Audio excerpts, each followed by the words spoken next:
Hello friends, welcome to my channel. So after long days நம்ம ஒரு long video தான் பார்க்க போகிறோம். ஸோ இந்த வீடியோவில் நம்ம விநாயகர் சதுர்த்தி vlog தான் பார்க்க போகிறோம்.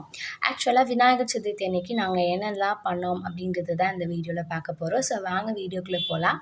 காலையில் எழுந்திரிச்சதுக்கப்புறமா ஃபஸ்ட் எங்கள் வீட்டில் இருக்கிற எல்லா விநாயகர் சிலை, அப்புறமா எலிஃபெண்ட் சிலை எல்லாத்தையுமே எடுத்து நல்லா வாஷ் பண்ணி வச்சுட்டேன். அண்ட் ஏன் எலிஃபெண்ட் அப்படின்னா, எலிஃபெண்ட் விநாயகருக்கு ரிலேட்டட் தானே, ஸோ அதனால் அதை எடுத்து வச்சுட்டேன். அண்ட் நெக்ஸ்ட் டேவே பார்த்திங்கன்னா, அக்கா ரோஸ் பெட்டல்ஸ்லாம் எடுத்து அதெல்லாம் நல்லா கோர்த்து அழகாக ஒரு மாலை மாதிரி செஞ்சு வச்சுருந்தா. அண்ட் அம்மா ரெட் ரோஸ், பன்னீர் ரோஸ், எல்லோ ரோஸ், செவ்வந்தி, அப்புறமா அந்த பச்சை கலர் மாலை எல்லாத்தையுமே வாங்கிட்டு வந்துட்டாங்க. அது எல்லாத்தையுமே அப்பாவும் அக்காவும் சேர்ந்து எல்லா விநாயகருக்குமே டெக்கரேட் பண்ணிட்டாங்க. சந்தனம் குங்குமம் வச்செல்லாம் ரெடி பண்ணிட்டாங்க. நெக்ஸ்ட் பார்த்திங்கன்னா, அப்பா பூஜை பண்ண ஸ்டார்ட் பண்ணிட்டாங்க. ஃபஸ்ட்டு பத்தி காமிச்சிட்டாங்க. அண்ட் அதுக்கப்புறமா சாம்பிராணி காமிச்சிட்டாங்க. நெக்ஸ்ட் நாங்கள் சாப்பிட போயிட்டோம். இட்லி, தேங்காய் சட்னி, சாம்பார். நெக்ஸ்ட் நாங்கள் என்னென்னலாம் படையல் பண்ணோம் அப்படின்னா, பொரி, ஆப்பிள், பொமக்ரானட், கொய்யாப்பழம், சாத்துக்குடி, தேங்காய், பேரிக்காய், வாழைப்பழம், அப்புறமா சுண்டல் அண்ட் எக்ஸ்ட்ராவாக வாட்ச் இருக்கும். ஏன் அப்படின்னா, அப்பாவுக்கு பர்த்டே வரப்போகுது. ஸோ அம்மா அப்பாவுக்கு கிஃப்ட் பண்ணாங்க. சரி, நல்ல நாள் அன்னைக்கு அந்த வாட்சையும் பூஜை பண்ணிடலாம் அப்படின்னு சொல்லிட்டு விநாயகருக்கு நேராக வச்சு பூஜை பண்ணியாச்சு. ஸோ இந்த சாம்பிராணி புகை வரும்போது அப்படியே அந்த இடத்த பார்க்கும்போது அப்படியே ஹெவனில் இருக்கிற மாதிரி இருக்குல்ல. ஸோ எனக்கு அப்படி தான் இருந்துச்சு. அண்ட் உங்கள் வீட்டில் விநாயகர் சதுர்த்தி எப்படி போச்சு?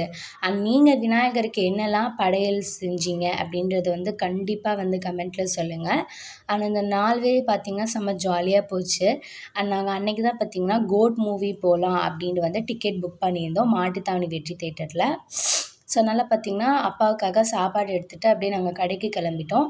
வர வழியில் அந்த விநாயகர் சதுர்த்திக்கு வெளியில் விநாயகர் வச்சுருந்தாங்க. நெக்ஸ்ட் செம்ம கூட்டமாக இருந்துச்சு தெற்கு வாசல் சைடு. ஏன்னா அந்த விநாயகர் அப்புறம் பூ பழம்லாம் வாங்க வருவாங்கள்ல. அண்ட் இந்த அண்ணன் பேர் தான் ராஜா. ஸோ இவங்கக்கிட்ட தான் நாங்கள் கொய்யாப்பழம் வாங்குவோம். நல்லா ஆர்கானிக்காக சூப்பர் டேஸ்ட்டாக வச்சுருப்பாங்க. ஸோ தெற்கு வாசலில் தான் அவங்க கடை இருக்குது. கண்டிப்பாக போய் வாங்குங்க.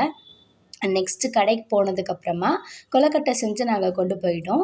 ஸோ ஃபஸ்ட்டு அம்மா ஒன்று எடுத்து சாப்பிட்டாங்க. ஸோ சாப்பிட்றத பார்த்துட்டு எனக்கும் பார்த்திங்க அப்படின்னா ஸோ அவ்வளோ ஆர்வமாக இருந்துச்சு அதை சாப்பிட்ணுன்ட்டு. ஸோ எடுத்து ஒரு வாய் வச்சு பாருங்கள், செம்ம டேஸ்ட்டாக இருந்துச்சுங்க.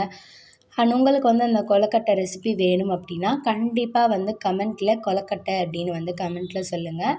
அந்த உள்ளே வச்சுருக்க ஸ்டஃபிங் தான் ப்ளஸ்ஸே. ஏன்னா வெல்லம் நான் தான் துருவினேன், அதனால தான் டேஸ்ட்டாக இருந்துக்கு போல். ஸோ கடைக்கு போனதுக்கப்புறமா அப்பாவும் பார்த்திங்கன்னா கடையில் இருக்கிற சாமிக்கு பூஜை பண்ணியிருந்தாங்க. அதே படையல் தான் வீட்டில் என்னெல்லாம் கொடுத்தோமோ அதே மாதிரி தான் இங்கேயும் வச்சுருந்தாங்க. அண்ட் வச்சதுக்கப்புறமா அந்த சாத்துக்குடி, ஆப்பிள் எல்லாத்தையுமே கட் பண்ணிவிட்டு நாங்கள் சாப்பிட ஆரம்பிச்சிட்டோம். ஏன்னா பசிக்க ஆரம்பிச்சிருச்சு. விநாயகரே பார்த்திங்கன்னா சாப்பிட்டு முடிச்சிருப்பாரு. ஸோ அதனால் நாங்களே எடுத்து பார்த்திங்கன்னா சாப்பிட ஆரம்பிச்சிட்டோம். அண்ட் எனக்கு சாத்துக்குடி தான் ரொம்ப பிடிக்கும். ஸோ அதனால் அந்த சாத்துக்குடியை ஆர்வமாக உரித்து அதை வாயில் வச்சதுக்கப்புறமா செம்ம டேஸ்ட்டாக இருந்துச்சு. அண்ட் நெக்ஸ்ட்டு பக்கத்தில் விநாயகர் சிலைலாம் வச்சுருப்பாங்கள்ல, அங்கே பூஜை பண்ணிவிட்டு பிரசாதம் கொடுத்தாங்க. ஸோ சர்க்கரை பொங்கல், அதுக்கப்புறமா பார்த்திங்கன்னா புளியோதரை, சுண்டல்லாம் கொடுத்துருந்தாங்க. செம்ம டேஸ்ட்டாக இருந்துச்சு. நாங்கள் இப்போ வெற்றி தேட்டருக்கு கிளம்பிட்டோம். அண்டு ஷார்ட்ஸ் வீடியோவில் நாங்கள் கோட் படத்துக்கு போனது வரும். கண்டிப்பாக சப்ஸ்கிரைப் பண்ணிடுங்க.